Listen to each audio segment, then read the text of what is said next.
की जय हो।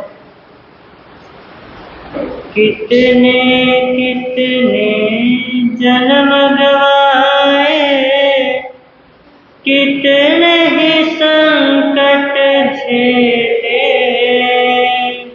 अब नाम प्रभु का ले ले, अब नाम प्रभु का। कितने कितने जन्म गवाए, कितने ही संकट झेले, अब नाम प्रभु का ले ले, अब नाम प्रभु का ले ले, अब नाम प्रभु का ले ले, अब नाम प्रभु। कहाँ कहाँ भटके हो अब तक, और कहाँ भटकोगे, और कहाँ भटकोगे। बहते बहते कहाँ आ गए, और कहाँ अटकोगे, और कहाँ तू ना रहेगा तो भी रहेंगे इस दुनिया के मेले, अब नाम प्रभु का ले ले, अब नाम प्रभु का, अब नाम प्रभु का ले ले, अब नाम प्रभु का। जिसने नाम लिया प्रभुवर का, उसने जन्म सुधारा, उसने जन्म सुधारा। इस अथाह भव सागर में उसको ही मिला किनारा, उसको ही मिला किनारा।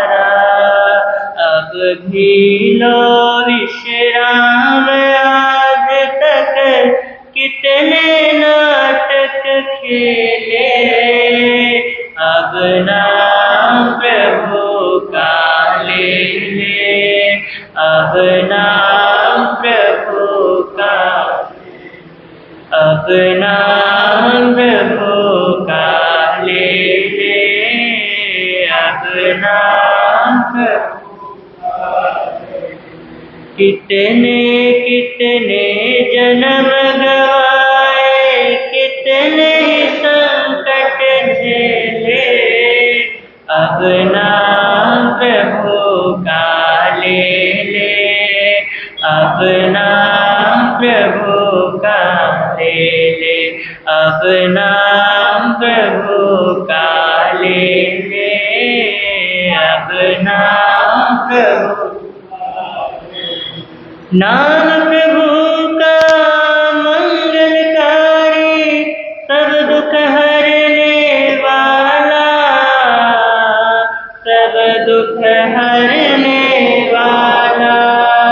घोर भयंकर जंगल में भी मंगल करने वाला, मंगल करने वाला। आए सदा अकेले जग में, जाना सदा अकेले, अब नाम प्रभु का ले ले, अब नाम प्रभु ले ले। कितने कितने जन्म गवाए, कितने संकट झेले, अब नाम प्रभु का ले ले, अब नाम प्रभु। कहने को मन तृप्त हुआ, पर मिटी नहीं अभिलाषा, ही अभी। भव सागर तो वो सागर है जिसमें हर कोई प्यासा, जिसमें हर कोई प्यासा। झूठी चतुराई में तुमने कितने पापड़ बेले। अब नाम प्रभु का, अब नाम प्रभु का ले ले। अब नाम प्रभु का ले ले। अब नाम प्रभु का। कितने कितने जन्म गवाए, कितने संकट झेले। अब नाम प्रभु का ले ले। अब नाम प्रभु का ले ले। तू ना रहेगा तो भी रहेंगे इस दुनिया के मेले। अब नाम प्रभु का ले ले। अब नाम प्रभु का ले ले। अब नाम प्रभु का ले ले। अब नाम प्रभु का ले ले। आनन से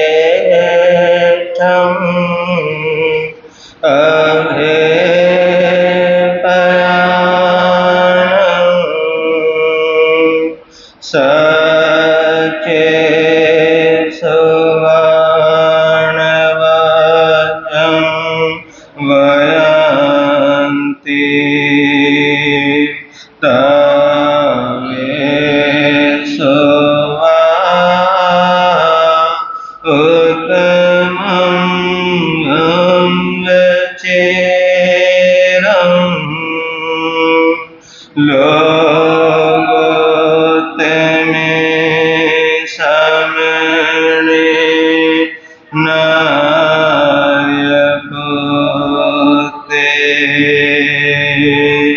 गुरु श्री राम मुनि जी को मेरा हो प्रणाम।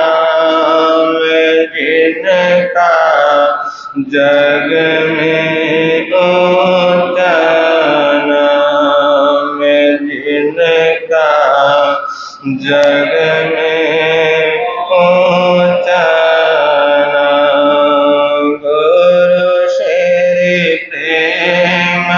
सुख जी को मेरा हो प्रणाम। जिनका जग में ऊंचा नाम, जिनका जग में ऊंचा नाम। दीन के बंधु करुणा सिंधु जपना सुबह और शाम। जिनका जग में ऊंचा नाम, जिनका जग में ऊंचा नाम। सबसे पहले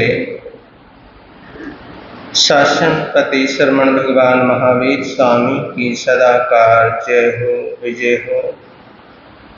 ध्यान योगी आचार्य सम्राट पूज्य श्री सिंह मुनि जी महाराज साहब, दिन शासन गौरव पूज्य गुरुदेव श्री राम कुमार जी महाराज साहब, परम सेवा भावी पूज्य गुरुदेव श्री प्रेम सुख जी महाराज साहब, महासम्मान पूज्य गुरुदेव श्री सतीश मुनि जी महाराज साहब, संग रतन उपाध्याय परवर पूज्य गुरुदेव श्री रविंद्र मुनि जी महाराज साहब, सर्वधर्म दिवाकर पूज्य गुरुदेव श्री रमणीक मुनि जी महाराज साहब, इन सभी गुरु भगवंतों की सदाकार जय हो विजय हो। पूज्य गुरुदेव श्री जितेंद्र मुनि जी महाराज साहब के चरणों में सत सत वंदन।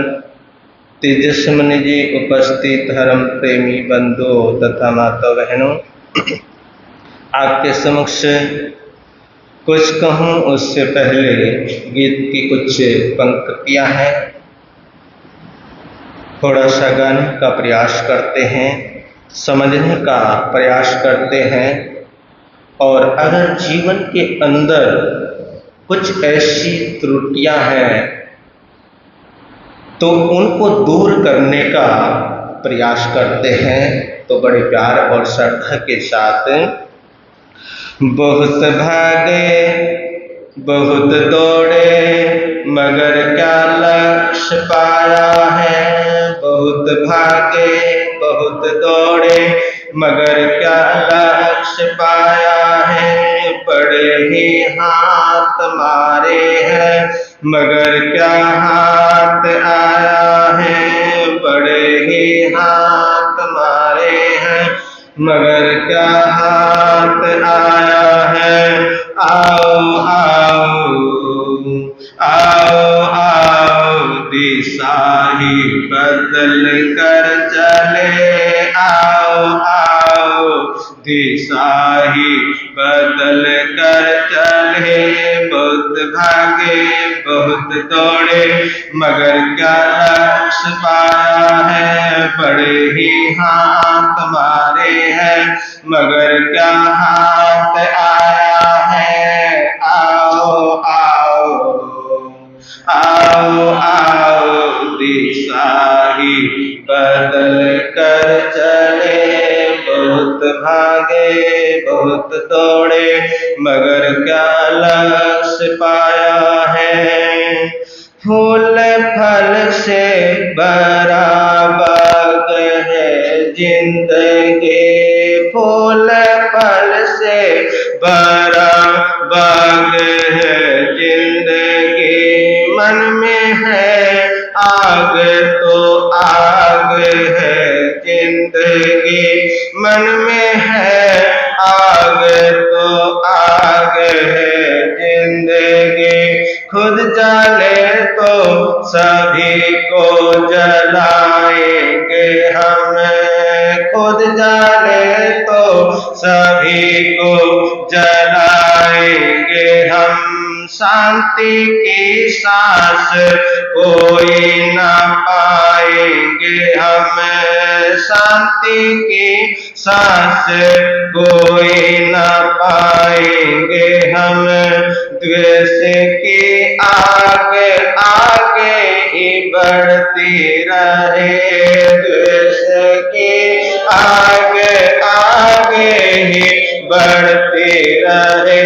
मन में ज्वाला पे ज्वाला उमड़ती रहे। मन में ज्वाला पे ज्वाला उमड़ती रहे।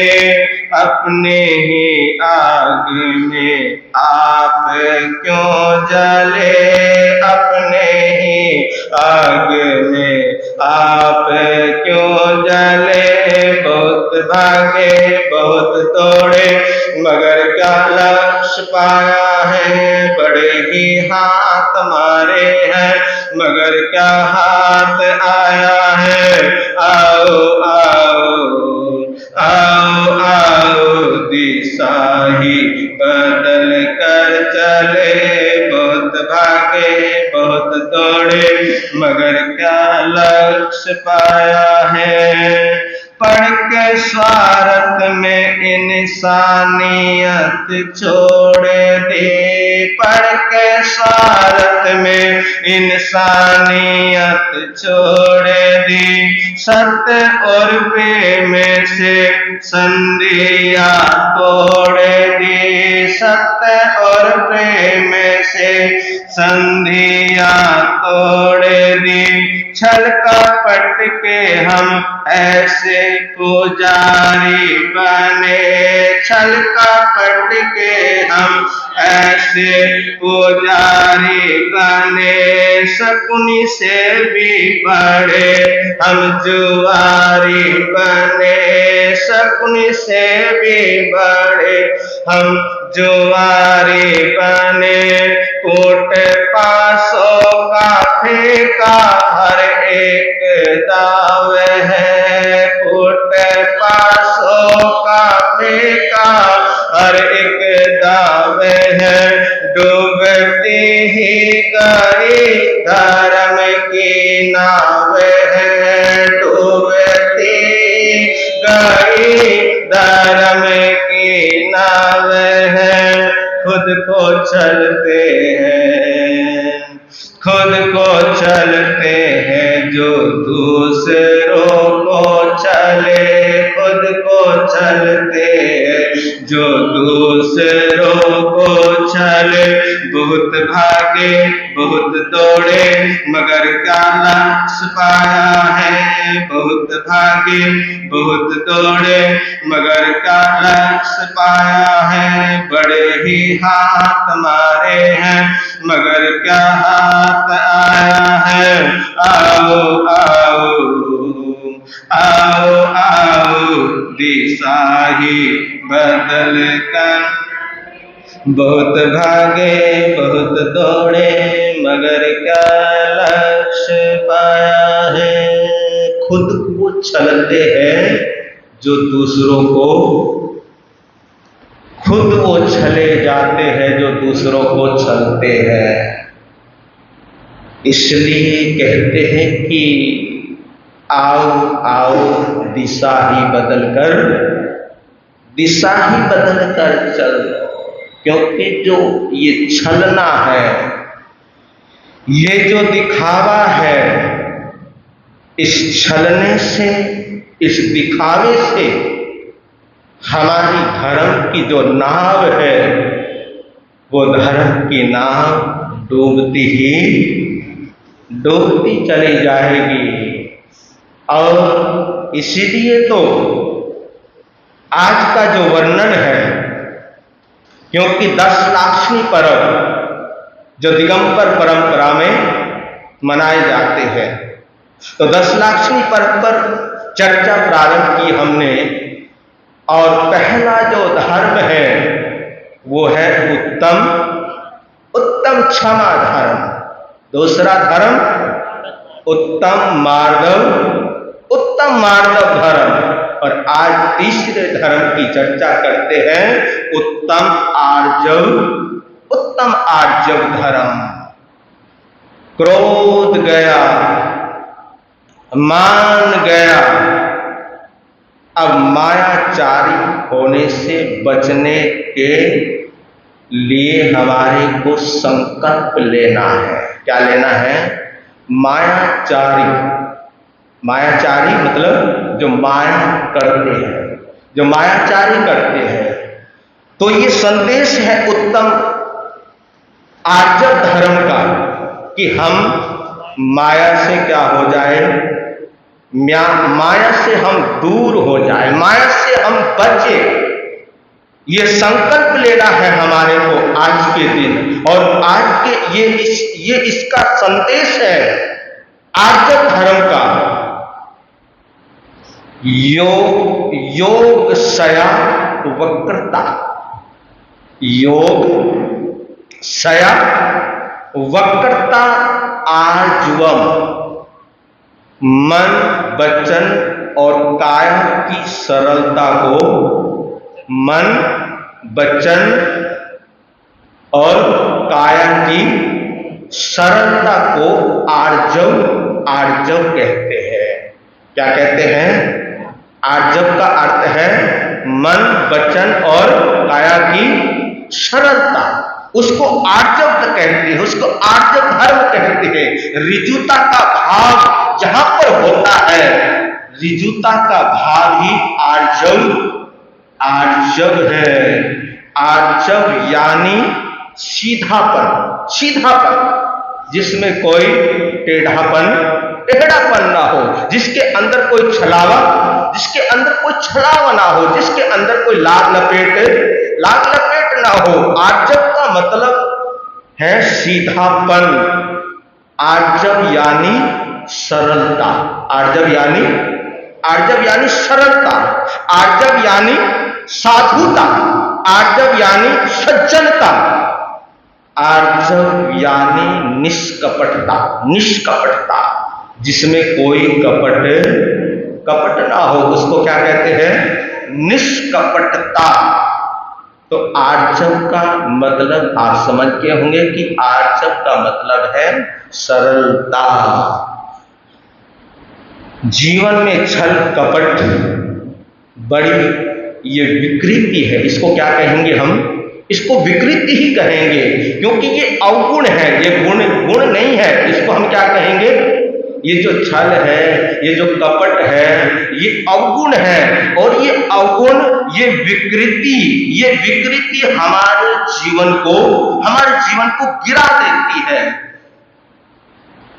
और जो दूसरों को छलता है, जो दूसरों को क्या करता है? कहते हैं कि जो दूसरों को छलता है उसके सीने में छाले पड़ जाते हैं। क्या पड़ जाते हैं उसके सीने में? उसके सीने के अंदर छाले पड़ जाते हैं। छल कपट बड़ी विपत्ति है, इसलिए कहते हैं कि हम छल कपट से हमारे को दूर रहना चाहिए। इसलिए सदैव इससे बचाव रखना चाहिए। तो जो सरल होता है, जो सरल है, वही तो सज्जन होता है। जो सरल है, जिसके अंदर सहजता है, जिसके अंदर सरलता है, उसी को तो संत कहते हैं। संत किसको कहते हैं? जिसके अंदर सहजता होती है, जिसके अंदर सरलता होती है, उसको हम क्या कहते हैं? उसको हम सज्जन पुरुष कहते हैं, उसको हम संत कहते हैं। इसलिए जीवन में भीतर बाहर से, जीवन के अंदर भीतर और बाहर, जैसा जीवन अंदर है वैसा ही जीवन क्या होना चाहिए? बाहर होना चाहिए। लेकिन आज हमारे जीवन के अंदर दोगलापन आ गया है। जो अंदर है वो बाहर नहीं है, और जो बाहर है वो अंदर नहीं है। तो इसलिए कहते हैं महापुरुष कि अंदर भीतर से और बाहर से हमारे को क्या होना चाहिए? सरल होना चाहिए। क्योंकि कभी भी मायाचारी व्यक्ति का, छल कपटी व्यक्ति का कभी भी कल्याण नहीं होता है। जो छल करता है, जो मायाचारी करता है, उस व्यक्ति का कल्याण हो ही नहीं सकता। और जिसके जीवन के अंदर से छल कपट मायाचारी निकल जाता है, जिसके जीवन के अंदर सरलता आ जाती है, जिसके जीवन के अंदर धर्म आ जाता है, जिसके जीवन के अंदर अध्यात्म आ जाता है, वही धर्म की राह पर चल सकता है। वही आर्जव धर्म की आराधना कर सकता है, वही आर्जव धर्म का पुजारी हो सकता है, वही आर्जव धर्म का आराधक हो सकता है। क्योंकि छल कपट करने वाले व्यक्ति का चित्त अशांत रहता है। आपने देखा होगा, जितने भी छली है, जितने भी कपटी है, उनका मन क्या रहता है? उनका मन अशांत रहता है। और जो सरल मन के होते हैं, जिनके अंदर सरलता होती है, जिनके अंदर भद्रता होती है, सरल व्यक्ति होते हैं, जो उनका चित्त क्या रहता है? उनका चित्त शांत रहता है। जो सरल होते हैं, उनके चित्त में कोई विकृति, उनके मन के अंदर कोई विकृति होती ही नहीं है। विकृति कब आती है? जब हमारा मन क्या हो जाता है? जब हमारा मन अशांत रहता है, तब जाकर मन के अंदर विकृति पैदा होती है। और जिनका चित्त शांत रहता है, जो बिल्कुल शांत है, फिर उनकी साधना सरलता उत्पन्न करती है। जो भी वो साधना करेंगे, जो भी वो क्या करेंगे, जो भी वो साधना करेंगे, चाहे किसी भी प्रकार की वो साधना हो, चाहे वो तप हो, त्याग हो, तपस्या हो, नियम हो, प्रत्याख्यान हो, पक्षखान हो, चाहे कोई भी कैसी भी साधना क्यों ना हो, उनकी साधना सरलता फिर क्या करती है, सरलता उत्पन्न करती है। और जो साधना सरलता पैदा करती है वही तो सच्चे अर्थ में साधना, वही तो सच्चे अर्थ में साधना हुआ करती है। उसी से तो साधक साधना करते करते अपने जीवन का क्या कर लेता है, अपने जीवन का कल्याण कर लेता है। इसलिए कहा साधक के लिए, कहा हे साधक तो अपने जीवन के अंदर सरलता रख। क्या रख? तो अपने जीवन के अंदर सरलता रख, अपने जीवन के अंदर तू सहजता रख, अपने जीवन के अंदर तू भद्रता रख। और जितनी तेरे अंदर सहजता आएगी, जितनी तेरे अंदर सरलता आएगी, जितनी तेरे अंदर भद्रता आएगी, दया आएगी, करुणा आएगी, उतने ही जल्दी तू अपने जीवन का क्या कर लेगा, अपने जीवन का उत्थान कर लेगा। इसको हम कह सकते हैं कि सरलता से सफलता, सरलता से सफलता आर्जव धर्म का परिणाम है। जहां सरलता होगी वहां पे सफलता ही, वहां पे सफलता ही सफलता होगी, वहां पे सफलता मिलती ही चली जाएगी। आगे से आगे रास्ता, आगे से आगे रास्ता, आगे से आगे मार्ग मिलता चले जाएगा। क्योंकि मन, उसके मन के अंदर कोई छल कपट, उसके मन के अंदर कोई छल कपट नहीं है, कोई भेदभाव नहीं है। उसका मन क्या है, एकदम उसका मन पवित्र है, एकदम उसका मन सरल है। और सरल व्यक्ति को कहीं भी कोई दुविधाएं पैदा नहीं होती हैं। मार्ग अपने आप ही मिलता चले जाता है। इसलिए महापुरुष कहते हैं, देखिए महापुरुषों की जो वाणी है, महापुरुषों का जो ज्ञान है, उनका जो अनुभव है, जो वीतराग परमात्मा की वाणी है, क्योंकि वीतराग परमात्मा की वाणी में कोई छल कपट, कोई मायाचार नहीं होता, कोई लाग लपेट नहीं होता, कोई मेरा और तेरे का भाव नहीं होता, क्योंकि वो तो सर्वज्ञ है, वो तो केवली है, उनसे किसी को कुछ लेना देना नहीं है। या कोई नाराज हो जाएगा, है ना, या कोई खुश हो जाएगा, या कोई प्रसन्न हो जाएगा, ऐसा मैं बोलूंगा तो ये नाराज हो जाएगा, अगर ये ऐसे शब्दों का प्रयोग करूंगा तो ये क्या हो जाएगा, खुश हो जाएगा, प्रसन्न हो जाएगा। ऐसे कोई भाव अरिहंत परमात्मा की वाणी के अंदर होते ही नहीं है। वहां तो स्पष्ट है, जो सत्य है वो सत्य उजागर अरिहंत परमात्मा, तीर्थंकर परमात्मा करते हैं। तो महापुरुष की वाणी है, महापुरुष कहते हैं कि बोली जो हम बोलते हैं कि बोली व्यवहार आदि सभी के अंदर सरलता होनी चाहिए।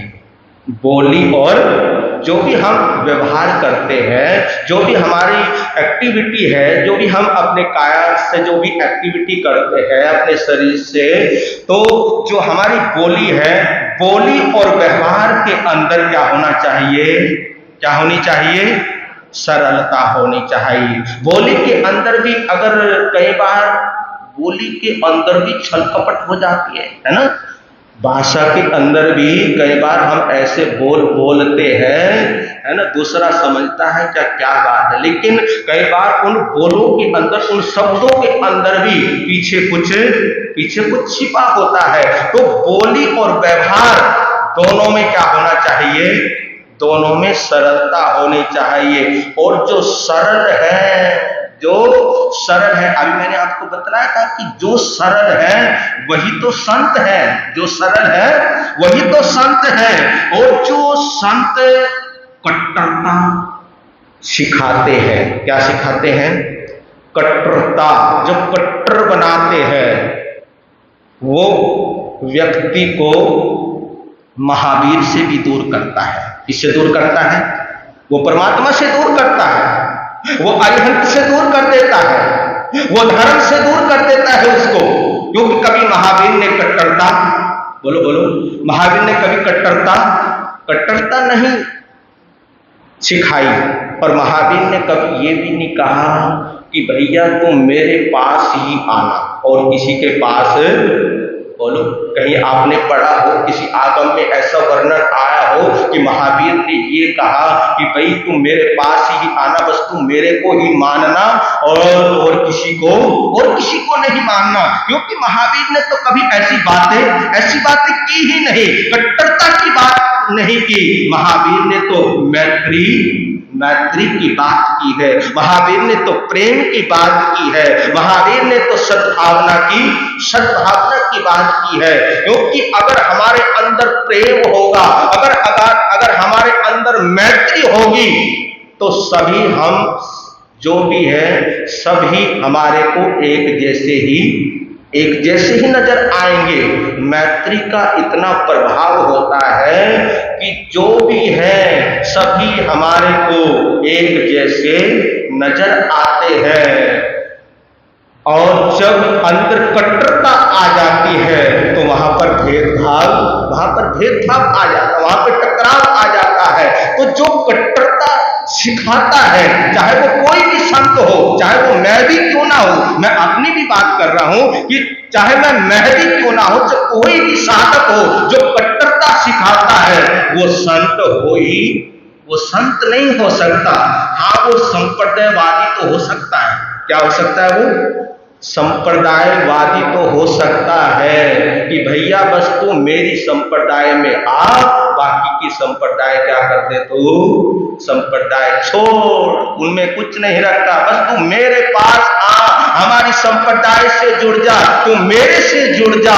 और जब मेरे से जुड़ने की जब भावना आती है, तभी तो वहां पर जाकर मन मुटाव और मन के अंदर भेदभाव आता है। कहाँ तो एक साधक को ये कहना चाहिए कि भैया तू महावीर से जुड़ जा। किससे जुड़ जा? महावीर से जुड़ जा, वीतराग परमात्मा से जुड़ जा, अरिहंत प्रभु से जुड़ जा। क्योंकि अरिहंत परमात्मा से तू जुड़ेगा, वीतराग परमात्मा से तू जुड़ेगा, तो तेरे अंदर जो राग और भाव की जो भावना है वो क्या हो जाएगी? खत्म हो जाएगी। क्योंकि वीतराग परमात्मा से जुड़ने का मतलब है जहां पर कोई राग और द्वेष ना हो। तो अगर ऐसी कोई प्ररोपणा करता है कि तू महावीर से जुड़ जा, और जो महावीर से जुड़ जाएगा वो सभी से क्या हो जाता है? वो सभी से जुड़ जाता है। फिर उसके अंदर कोई भेदभाव नहीं होता, उसके अंदर फिर कोई छोटापना नहीं होता है। तो संत वही होता है जिसके अंदर सरलता होती है। संत इतना सरल हो कि बच्चों के हाथों का खिलौना। संत कितना सरल हो? बच्चों के हाथों का खिलौना, जवान के लिए संपदा, जवान के लिए संपदा और बूढ़ों की लाठी हो।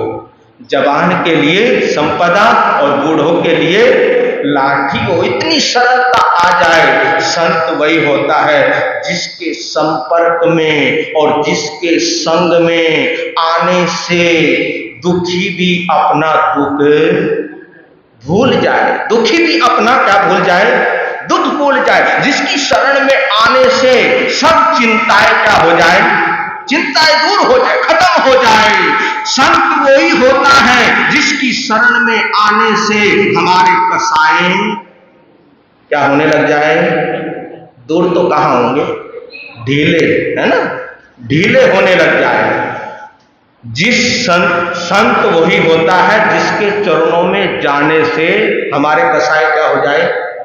हमारे कसाय मंद पड़ जाए, हमारे कसाय ढीले होने लग जाए, हमारे कसाय खत्म होने लग जाए। और जिसके चरणों में जाकर हमारे कसाय बढ़ने लग जाए, वो वो संत नहीं होता है। संत तो वही होता है।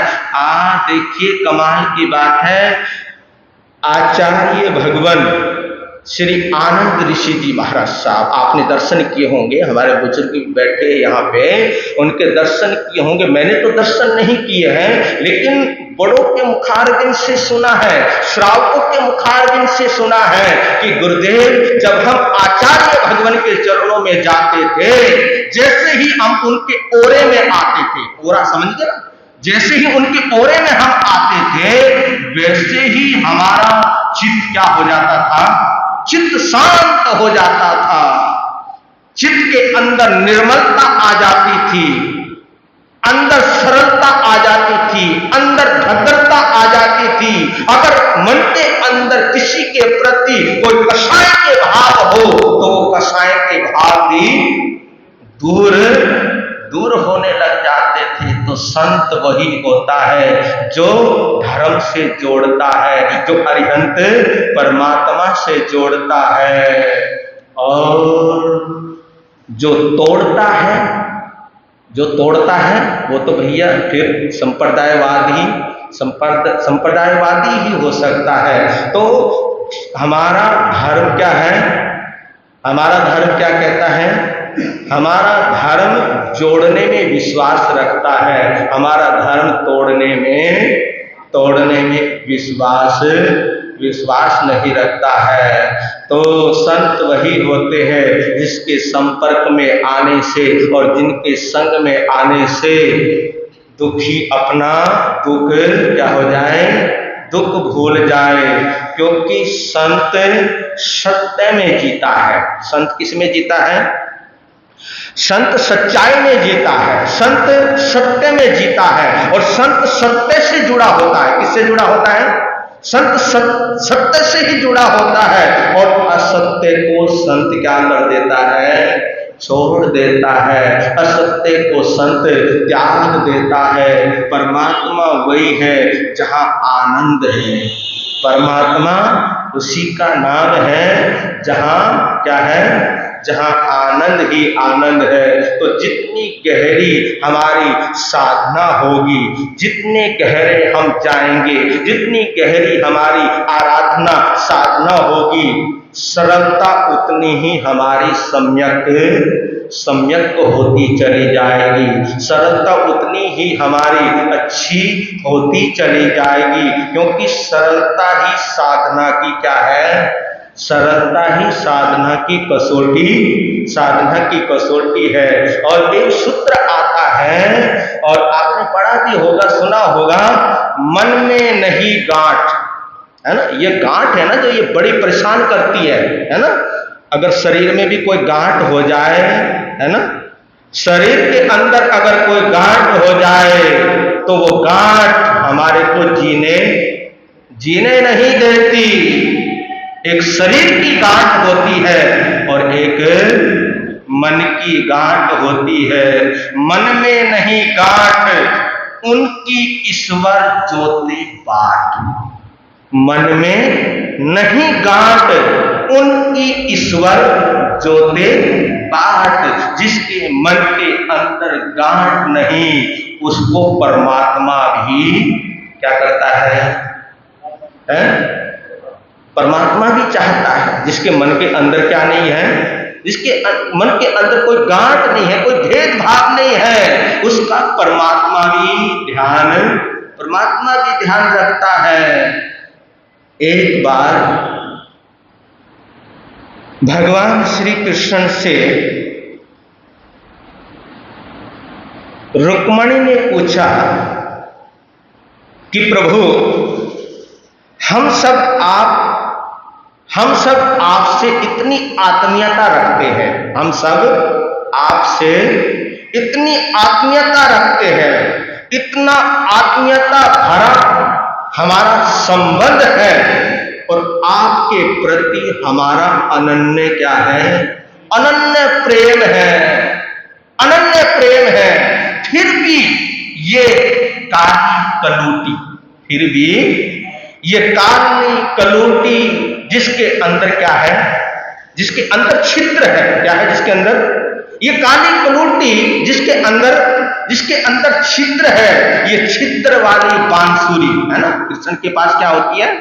बांसुरी। ये छिद्र वाली बांसुरी, काली कलूटी बांसुरी ये आपको प्रिय क्यों लगती है? आपको अच्छी क्यों लगती है? ये किसने पूछा?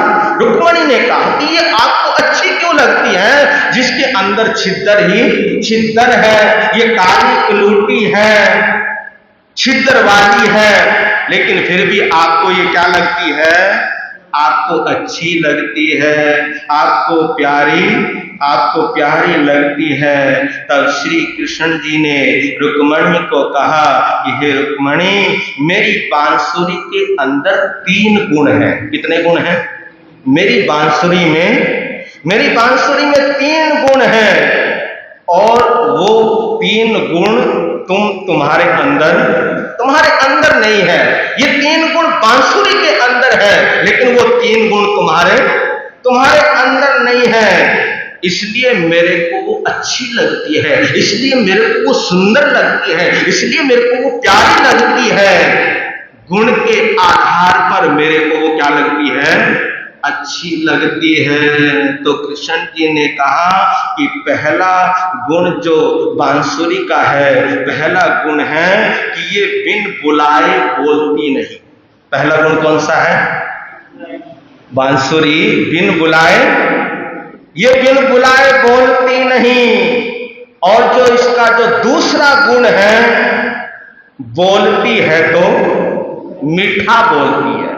पहला गुण क्या है? बिन बुलाए बोलती नहीं है। अगर बोलती है तो उस वक्त ये क्या करती है? मीठा बोलती है, मधुर बोलती है। तीसरा गुण इसके अंदर है कि इसके अंदर कोई गांठ नहीं है, इसलिए हमेशा मेरे अधरों पर रहती है। किस पर रहती है? इसलिए हमेशा मेरे अधरों पर रहती है, मेरे होठों पर रहती है। जिस दिन तुम्हारे भीतर भी बांसुरी के गुण आ जाएंगे, जिस दिन तुम्हारे भीतर भी ये बांसुरी के गुण आ जाएंगे, तुम भी मुझे सर्वाधिक प्रिय लगने लग जाओगी। तो यही आर्जव धर्म कहता है कि बिना बुलाए मत बोलो। आर्जव धर्म क्या कहता है? कि बिना बुलाए मत बोलो। होती है ना किसी को बड़बड़ करने की क्या होती है? आदत होती है अपने आप ही। अगर कोई नहीं बोलता फिर भी बंदा अपने आप ही लगा रहता। होती है ये आदत किसी के अंदर। तो इसलिए आर्जव धर्म का यही संदेश है, यही प्रेरणा है कि बिना बुलाए मत बोलो तो मीठा बोलो, और तुम्हारी मिठास में बनावटीपन ना हो। बिना बुलाए मत बोलो तो मीठा बोलो, और जब भी बोलो तो हमारी भाषा के अंदर क्या नहीं होना चाहिए? बनावटीपन नहीं होना चाहिए। बनावटीपन नहीं, और गांठ रहित हमारी भाषा होनी चाहिए। हमारी भाषा के अंदर सरलता होनी चाहिए। इसलिए तो महापुरुषों ने कहा कि रसदार बनो। एक सूत्र दिया बड़ा प्यारा कि रसदार बनो, रसधार नहीं। रसदार और रसधार ये 2 शब्द है। रसदार और रसधार कि बनो तो रसदार बनो, रसधार मत बनो। आपने गन्ना देखा होगा, है ना? कभी खाया भी होगा, है ना? आपने गन्ना खाया भी होगा, देखा होगा, और जलेबी भी देखी होगी, है ना? जलेबी खाई होगी ना? कैसी होती है जलेबी? है ना? मीठी होती है ना? अच्छी लगती है ना खाने में? तो जलेबी और गन्ना ये दोनों चीज आपने देखी होगी कि दोनों ही क्या है? गन्ना भी मीठा है और जलेबी भी मीठी है ना? गन्ना खाओगे तो गन्ना मीठा ही लगता है, और अगर जलेबी खाओगे तो जलेबी क्या लगती है? मीठी लगती है। लेकिन दोनों में क्या अंतर है? है जी। जलेबी भी मीठी है और गन्ना भी क्या है, गन्ना भी मीठा है। दोनों में क्या अंतर है? जलेबी टेढ़ी मेढ़ी है ना, पता है ना जलेबी कैसी होती है? जलेबी टेढ़ी मेढ़ी होती है और गन्ना बिल्कुल बिल्कुल सीधा होता है। जानते हो क्यों? इसलिए क्योंकि गन्ने की मिठास बाहर से नहीं आई।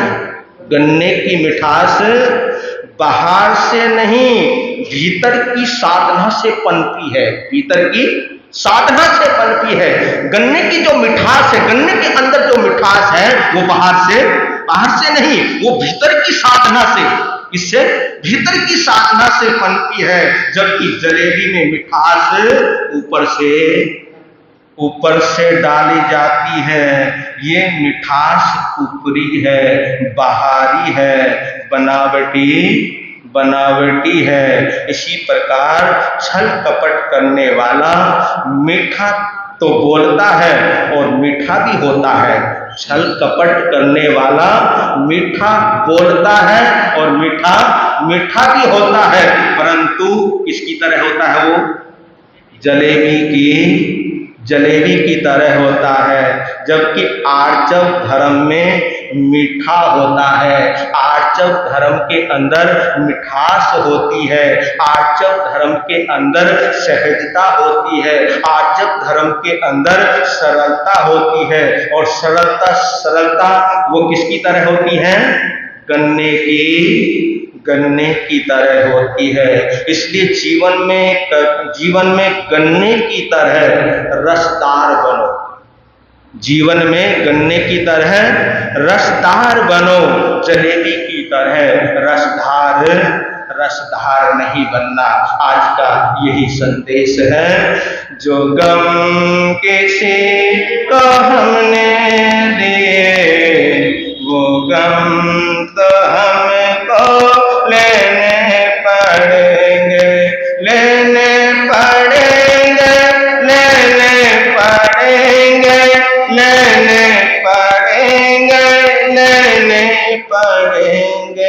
क्या जो गम ने दिए, वो गम तो हमको लेने पड़ेंगे। ले चलता हूँ आपको चंपापुरी के बाहर चबूतरे के ऊपर जूता। जो कोई परदेशी आता पहले 12 जूते मारता, फिर नगरी को देखने जाता। ये रहस्य है इस कहानी का, और इस रहस्य को खोल रहा है उज्जैनी का सेठ लक्ष्मीधर अपने सेवक रामू के समक्ष। बहुत दिन हो गए, आपको याद है कहां पर छोड़ी थी मैंने? राजा गोविंद सिंह विजयवाड़ा पहुंच गया। कहां पहुंच गया? विजयवाड़ा पहुंच गया। और विजयवाड़ा के राजा को पता लगा कि कोई आया है। राजा पहुंचा अपने राज दरबार में। गोविंद सिंह और चंपक लता को दोनों लेकर आए। विजयवाड़ा का राजा देखकर कहने लगा कि आपका परिचय क्या है? आप इतने यशस्वी हो, आप इतने भद्र हो, लेकिन आपका परिचय क्या है?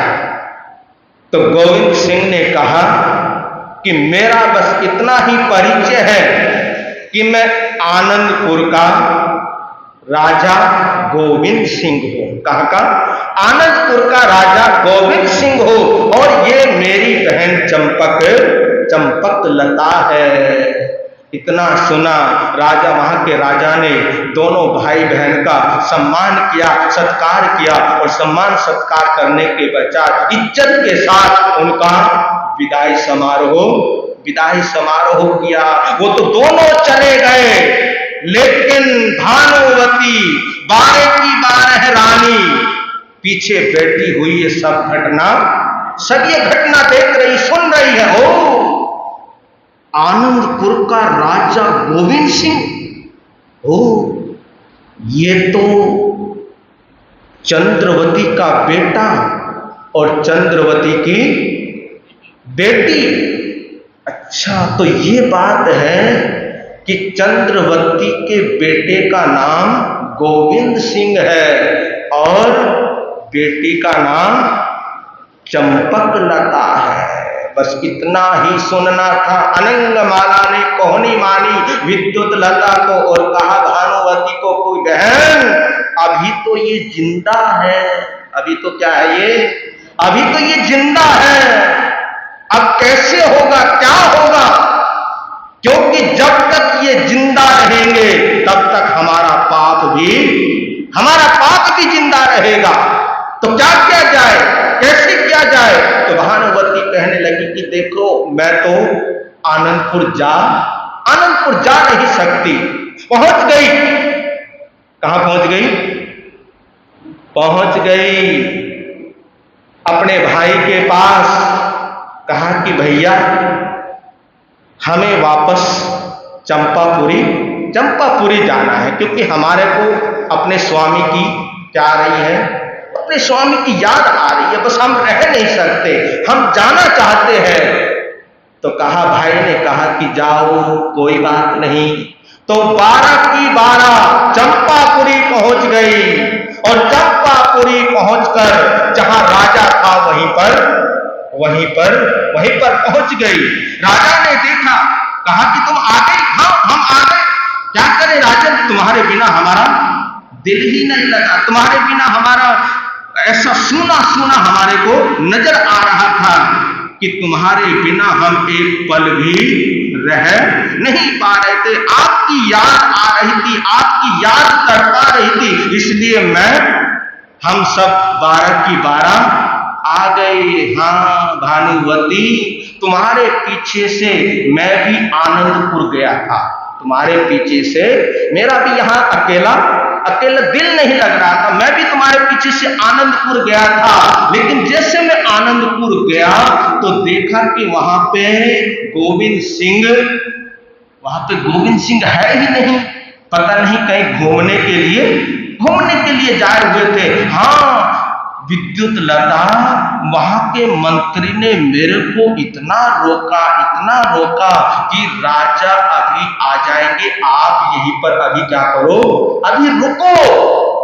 लेकिन मैं क्या करता वहां पर रुककर, जब राजा था ही नहीं, गोविंद सिंह वहां पर था ही नहीं, तो मैं क्या करता वहां पर रुक के? मैं आ गया वापस। अच्छा, तुम हमारे पीछे आनंदपुर भी जाकर आ गए? हाँ, मैं आनंदपुर भी जाकर आ गया। भानुवती ने विद्युत लता को कहा कि विद्युत लता, वो जहर की शीशी उठाकर लेकर आ गई। जहर की शीशी आ गई, हाथ में थमा दी। राजा चंद्रसेन ने देखा कि जहर की शीशी, ये तुम क्या कर रही हो? हाँ, मैं कर रही हूं। हम तो तुम्हारे ऊपर इतना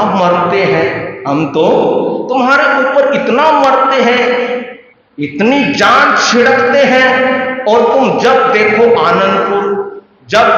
आनंदपुर, पता नहीं यहां से चले जाते हो हमारे को छोड़कर, और हम तो तुम्हारे लिए इतना कुछ करते हैं, और तुम्हारे बिना हम जी नहीं सकते। और देखो, हम पिहर गई, लेकिन तुम्हारी याद आई और हम तुरंत आ गए। अब तो आज फैसला होकर ही रहेगा। वो जहर की शीशी उठाई और पीने वाली थी। राजा ने रोका, कहा कि रुक तो सही, बात क्या है, बात तो बता। कहा कि देखो, तुम्हारे को कहीं नहीं जाना, कहा कि बाबा ठीक है, तुम्हारी इजाजत के बिना मैं अब कहीं नहीं जाऊं, क्योंकि इतनी पावर है इनमें, है ना, इतनी पावर है। कहा कि तुम्हारी इजाजत के बिना अब मैं कहीं नहीं जाऊंगा। अगर मैं जाऊंगा तो तुम्हारी पहले इजाजत लूंगा। बात खत्म हुई, पहुंच गई अंदर। 12 की 12 रानियां, दिन छिप गया। रात्रि में सुल्खादाई को बुलाया और सुल्खादाई को बुलाकर कहा कि देख सुल्खा, अभी चंद्रवती के दोनों बच्चे जिंदा है, अभी तक वो मरे नहीं है, तो फिर क्या किया जाए? कहा कि आज नहीं, क्या करना है कल फिर बात करेंगे। वीर नाम के हीर मोती, गुरु नाम के हीर मोती, मैं बिखराऊं गले गले। ले लो रे कोई राम का प्यारा, शोर मचाऊं गले गले। ले लो रे कोई गुरु का प्यारा, शोर मचाऊं गले गले। दौलत के दीवानों सुन लो, एक दिन ऐसा आएगा, धन दौलत और महल खजाना यहीं पड़ा रह जाएगा। हर धन दौलत और महल खजाना यहीं पड़ा रह जाएगा। सुंदर काया मिट्टी बनेगी, सुंदर काया मिट्टी बनेगी, चर्चा होगी गले गले। ले लो रे कोई राम का प्यारा, शोर मचाऊं गले गले। ले लो रे कोई गुरु का प्यारा, शोर मचाऊं। जिसने ये सब मोती लूटे, वो तो माला माल हुए। दौलत के जो बने पुजारी, आखिर वो कंगाल हुए। हर दौलत के जो बने पुजारी, आखिर वो कंगाल हुए। सोना चांदी वालों सुन लो, लोहे कपड़े वालों सुन लो, अरे यमुनानगर वालों सुन लो, बात सुनाऊं खरे खरे।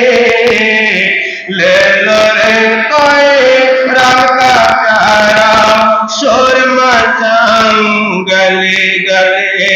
ले लो रे कोई गुरु का प्यारा, शोर मचाऊं गले गले। हो शोर मचाऊं, शोर मचाऊं, शोर मचाऊं गले गले। आज का नियम प्रत्यक्ष